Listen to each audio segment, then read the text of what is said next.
what we'll do is we're going to do some question and answer right now. If you have a specific question for a panel member, address them by name. It'll be Sandeep, it'll be Daru, it'll be Ken or myself. And if we have a general question, what I'll do is I'll start off and I'll hand it off to another panel member. So we'll do this for about 10 minutes if that's okay with everybody. And what we'll do is that person has the microphone right there. Please, tell us your name and what can we do for you today? This question is to all of you. We know that in software, India has excelled.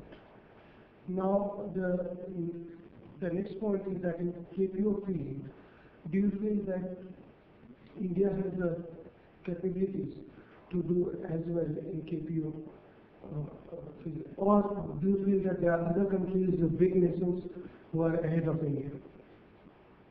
Daru, I think that's for you. It's a country of 1 billion people. I cannot imagine that this country cannot do anything.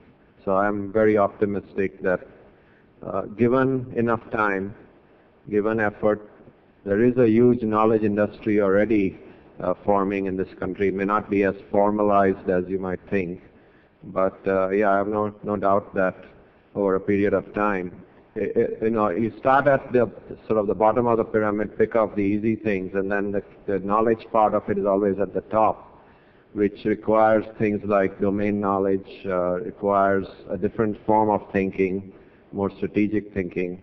It will evolve. I think I have no doubt it will evolve. It may take a bit of time to develop, but it will be there.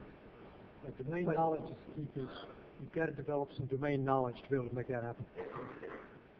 Yeah, if I could just add to that, the recent trend over the last 5 years where we've seen several senior and mid-level Indians returning back to the country are bringing an enormous amount of domain understanding of the Western world is invaluable.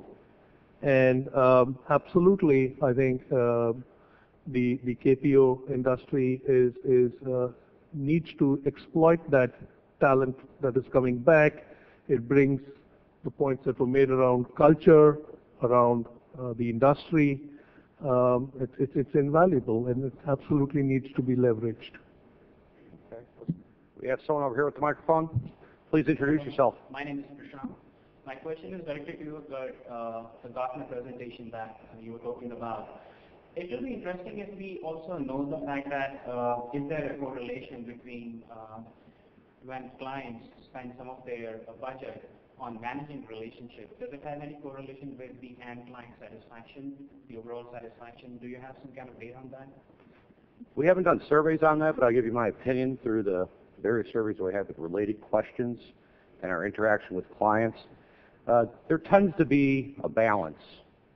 If you spend too much on client satisfaction, and what happens in the end, it's not efficient. So there's got to be this expectation setting where there's got to be, basically a balance between how much you spend and a level of satisfaction.